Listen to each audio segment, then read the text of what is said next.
देखो, बॉलीवुड में अभी के वक्त पे जिस तरीके का सिनेरियो देखने को मिल रहा है, उससे हम दो पार्टिकुलर कंक्लूजन निकाल सकते हैं। जहां पर एक कंक्लूजन ये निकलेगा कि जहां पर शाहरुख खान हो या सलमान खान हो या फिर आमिर खान हो या फिर अजय देवगन हो या फिर अक्षय कुमार हो, इन सब की जो भी फिल्में आ रही है वो ठीक तरीके से बॉक्स ऑफिस में वर्क नहीं कर पा रही। इस सिनेरियो में हम शाहरुख खान को अलग रख सकते हैं, क्योंकि उनकी पिछली 3 जो फिल्में थी उन्होंने बॉक्स ऑफिस पे अच्छा खासा कलेक्शन निकाला था, जिसके चलते 2023 में उनका एक बहुत ही ग्रैंड कमबैक हुआ था। लेकिन उसके अलावा जितने भी सारे एक्टर्स हैं, चाहे तो वो एक बहुत ही मीडियोकर प्रोडक्ट डिलीवर कर रहे हैं बैक टू बैक, या फिर उनकी फिल्में किसी न किसी वजह से डिले होते जा रही है, या फिर उनकी फिल्में बॉक्स ऑफिस में वर्क ही नहीं कर पा रही जिस तरीके से एक टाइम पे उनकी फिल्में किया करती थी। और जिसके चलते हम बोल सकते हैं कि हमें एक सडन चेंज देखने को मिल रहा है इन बॉलीवुड। और जो दूसरा कंक्लूजन हम निकाल सकते हैं वो ये है कि ये जो सडन चेंज हमें देखने को मिल रहा है उसके चलते हमें new rise of Bollywood superstar देखने को मिलेंगे। जिस तरीके से विकी कौशल, उसके बाद रणवीर कपूर एंड उसके बाद रणवीर सिंह, इन तीनों एक्टर्स की जो भी फिल्में सामने आई एंड जिस तरीके से इनकी पिछली फिल्म ने बॉक्स ऑफिस पे बहुत ही अच्छा कलेक्शन निकाला,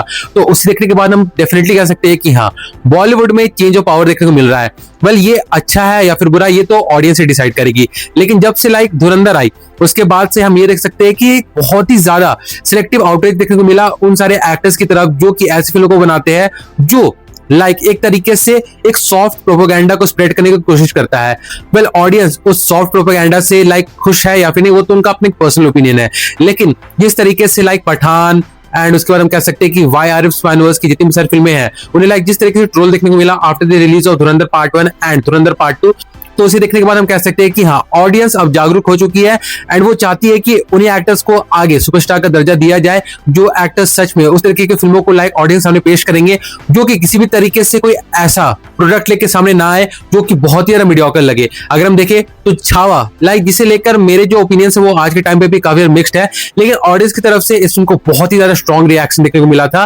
पॉजिटिव वे में, एंड दैट्स व्हाई ये फिल्म भी बहुत ही मेगा ब्लॉकबस्टर हुई थी बॉक्स ऑफिस पे। उसके बाद अगर एनिमल की बात करें जो कि छावा से पहले ही आई थी, तो उसके बारे में हम सब जानते हैं कि Ranveer Kapoor made a huge comeback in 2023 and 2023 में केवल शाहरुख खान नहीं रणवीर कपूर ने भी एक बहुत ही बड़ा कमबैक किया था। और उसके बाद अगर बात करें रणवीर सिंह की, तो Ranveer Singh is all time high. जिस तरीके की सक्सेस पे वो अभी के टाइम पे राइड कर रहे हैं, उसे देखने के बाद हम कह सकते हैं कि आज के टाइम पे कई सारे एक्टर्स उस सक्सेस को अचीव करने का सपना अभी से देखना शुरू कर दिए होंगे। लेकिन इन सारी चीजों को अगर कंक्लूड किया जाए या फिर एक समराइज्ड वर्जन निकाला जाए, तो हम ये कह सकते हैं कि हाँ, बॉलीवुड में for sure change of power अब देखने को मिलने वाला है। जहां पर सलमान खान की अगली फिल्म की बात करें तो उनकी जो अगली फिल्म आने वाली है, जिसका नाम पहले बैटल ऑफ गलवान था, उसका नाम अब चेंज करके मातृभूमि कर दिया गया है। उसके बाद अब जो लीगैलिटी में ये फिल्म पड़ी है, जहां पर इस फिल्म को ये दिखाना होगा कि ये फिल्म चाइना से वॉर पर बेस्ड नहीं है। आप खुद ही सोच लो, जिस फिल्म का पूरा फोकस इस बात पे है कि कैसे इंडियन सोल्जर्स ने चाइना के सोल्जर्स से लड़ाई की थी एंड किस तरीके से जो गलवान वैली में जंग छिड़ी थी उसे कैसे इंडियन सोल्जर्स ने जीता था, उस चीज को दिखा भी नहीं सकते हैं अब लोग। एंड इस वजह से अब मेकर्स कोई और तरीका निकाल रहे हैं, या फिर कह सकते हैं कि उन्हें एक बहुत ही बड़ा हम कह सकते हैं डिस्क्लेमर डालना पड़ेगा फिल्म से पहले, जहां पर वो ये बताएंगे कि इस फिल्म में दिखाई गई सारी घटनाएं काल्पनिक है, इसका वास्तविकता से कोई भी लेना देना नहीं है एंड वगैरह वगैरह। और हम कह सकते हैं कि हाँ, डेफिनेटली बैटल ऑफ गलवान को सैबोटाज करने की कोशिश की जा रही है, जहां पर हम ये भी मानते हैं कि बैटल ऑफ गलवान का जो पहला लुक आया था उसे लेकर ऑडियंस की तरफ से कोई अच्छा खासी रिएक्शन देखने को नहीं मिला था। लेकिन फिर भी सलमान खान इस फिल्म में थे, तो थोड़ी बहुत हाइप थी कि सलमान खान अगर एक पेट्रियोटिक फिल्म लेके आ रहे हैं तो डेफिनेटली से हमें कुछ ऐसा देखने को मिलेगा जहां पर हम सलमान खान को एक नए अंदाज में भी देख पाएंगे। लेकिन वो चीज भी अब धीरे धीरे मरती जा रही है। और उसके बाद अगर अजय देवगन की बात करें तो वो तो अभी इस तरीके से सीक्वल्स पे सीक्वल्स को अनाउंस किए जा रहे हैं एंड करते जा रहे हैं कि अब तो ये डाउट लगने लगा है कि अच्छी बात है कि हाँ, जो अजय देवगन की फिल्म थी भोला, चलो वो तो हिट नहीं हो पाई, जो कि हमें पता है कि साउथ इंडियन फिल्म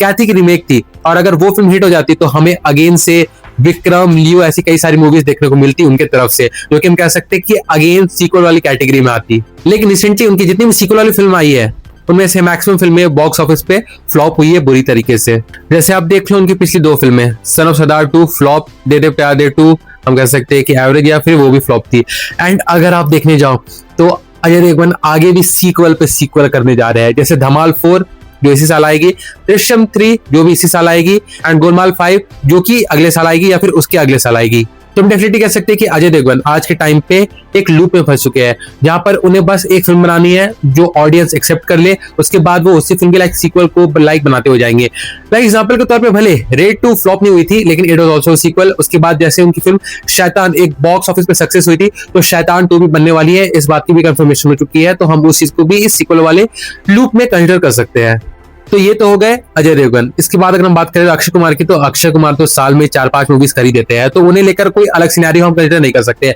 हम जानते हैं कि उनकी फिल्में भले हिट हो या फिर फ्लॉप हो, वो फिल्म करते हुए जाएंगे, लगातार करते हुए जाएंगे। यहाँ पर अगर देखा जाए तो उनमें और संजय दत्त में बहुत ज्यादा फर्क बचा हुआ नहीं है। दोनों बस हर उस फिल्म को एक्सेप्ट करते हुए जा रहे हैं जो उनके तरफ आ जा रही है। मतलब हम कह सकते हैं कि संजय दत्त जो है वो मेजरली सपोर्टिंग एक्टर्स वाले रोल को लाइक चूज कर रहे हैं। यहाँ पर अभी के टाइम पे भी अक्षय कुमार को मेन लीड मिलते जा रहे हैं, जो कि एक गुड साइन है। लेकिन हम कह सकते हैं कि हाँ चलो, भले उनकी जो पिछली फिल्म थी मतलब भूत बंगला, वो एक क्लीन हिट हो गई बॉक्स ऑफिस पे, जहां पर 120 करोड़ के बजट पे बनाई हुई इस फिल्म को लाइक अभी देखा जाए तो उस फिल्म ने बॉक्स ऑफिस पे मतलब ग्लोबल बॉक्स ऑफिस पे अराउंड 200 करोड़ से ज्यादा कलेक्शन निकाल लिया है। एंड आगे भी वो फिल्म अभी चल ही रही है, तो वो फिल्म एक अच्छा खासा कलेक्शन आगे भी निकाल लेगी। तो हम कह सकते हैं कि हाँ, Bhoot Bangla is a clean hit at the box office. लेकिन उसके अलावा बाकी सारी फिल्मों का क्या? जैसे अगर देखा जाए तो Jolly LLB 3, Housefull 4, Kesari chapter 2, Sky Force, Khel Khel Mein, Sarfira, Bade Miyan Chhote Miyan, Mission Raniganj, Selfiee, et cetera et cetera, या फिर इसके अलावा और भी कई सारी फिल्में। तो चलो, अगर अक्षय कुमार को अभी के लिए हम थोड़ा साइड में रख दे, तो उसके बाद एक बहुत ही बड़े एक्टर का नाम आता है आमिर खान। एंड आमिर खान मुझे समझ नहीं आ रहा है कि वो अब किस लाइक पटरी को पकड़े हुए है। जैसे हम कह सकते हैं कि बिफोर कोविड उनकी जो आखिरी फिल्म आई थी जिसका नाम था ठग्स ऑफ हिंदुस्तान, वो एक मेजर डिजास्टर हुई थी बॉक्स ऑफिस पे, जहां पे आज के टाइम पे उन्होंने कुछ पॉडकास्ट में जाके ये भी कहा था कि उन्हें पता था कि ठग्स ऑफ हिंदुस्तान एक फ्लॉप फिल्म होने वाली है। लेकिन उसके बाद जब उन्होंने कोविड के बाद एक और फिल्म बनाई जिसका नाम था लाल सिंह चड्ढा, तो वो भी तो नहीं चली। भले आज के तौर पे कई सारे लोग सामने आके कहते हैं कि लाल सिंह चड्ढा एक अच्छी फिल्म थी, ऑडियंस ने उसको हार्शली लाइक ट्रीट किया। वेल, उस चीज को लेके आपका भी अलग ओपिनियन हो सकता है एंड मेरा भी अलग ओपिनियन है, जहां पर मैं आज के तौर पे भी कहता हूं कि Lal Singh Chaddha was a bad film and उस बात को लेकर कोई भी डिबेट नहीं हो सकता मेरे अकॉर्डिंग कम से कम। लेकिन उसके बाद उनकी जो अगली फिल्म आई जिसका नाम है सितारे ज़मीं पर, उस फिल्म को लेकर एक बार जावेद अख्तर साहब ने भी कहा था कि ये एक ऐसी फिल्म होने वाली है जो कि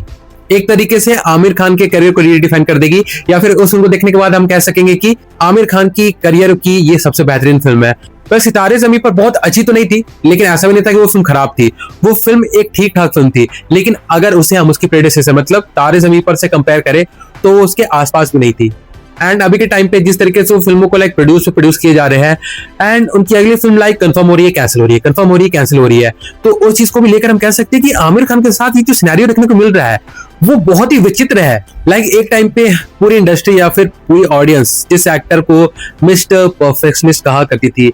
वो एक्टर आज के टाइम पे एक ब्लॉकबस्टर फिल्म देने के लिए काफी ज्यादा तरस रहा है। और वहीं दूसरी तरफ अगर देखें तो जो बाकी सारे एक्टर्स हैं जो कि न्यू जनरेशन के सुपरस्टार बनने वाले हैं, विकी कौशल, रणबीर कपूर एंड रणवीर सिंह,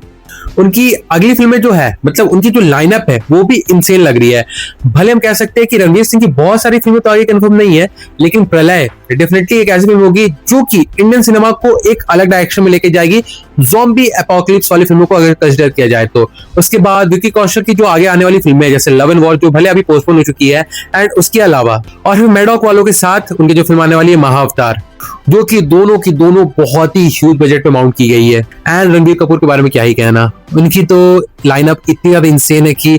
हम कह सकते हैं कि अगर पूरे पैन इंडिया में प्रभास के साथ साथ कोई और ऐसा एक्टर है जो कि रूल कर सकता है तो वो अभी के टाइम पे केवल रणबीर कपूर ही है। तो वेल, अगर इसी तरीके से लाइक जो रणबीर कपूर, रणवीर सिंह और विकी कौशल है, अगर उनकी फिल्में जो आगे आने वाली है वो अच्छी तरीके से वर्क कर जाए एंड जिस तरीके का सिनेरियो बाकी सारे एक्टर्स के साथ अभी कंटिन्यू हुए जा रहा है, अगर उसी तरीके का सिनेरियो आगे भी कंटिन्यू रहे तो हम डेफिनेटली कह पाएंगे कि हाँ, बॉलीवुड में अब एक चेंज ऑफ पावर देखने को मिल रहा है जो कि बहुत ही ज्यादा ऑब्वियस हो चुका है। बट जब तक ऐसा कुछ नहीं हो जाता तब तक हम बस एजम्पशन लगा सकते हैं या फिर प्रेडिक्शन कर सकते हैं। सो चलिए हम यही करते हैं and with that being said चलिए मैं वीडियो को यहीं पे कंक्लूड करता हूं। सो अगर देखा जाए तो यही था मेरा एक ओवरऑल वीडियो इस पार्टिकुलर टॉपिक को लेके। अगर इस बारे में आपका भी कुछ सोचना है या फिर आप भी कुछ कहना चाहते हो तो डेफिनेटली से अपने व्यूज को आप कमेंट सेक्शन में लिखकर जरूर से बता सकते हो। मैं फॉर श्योर जानना चाहूंगा कि इस बारे में आपके थॉट्स किस तरीके के हैं। So do drop your views in the comment section. और हाँ, बाकी फिर चलिए मिलते हैं बहुत जल्द एक और वीडियो के साथ, तब तक लिए बाय।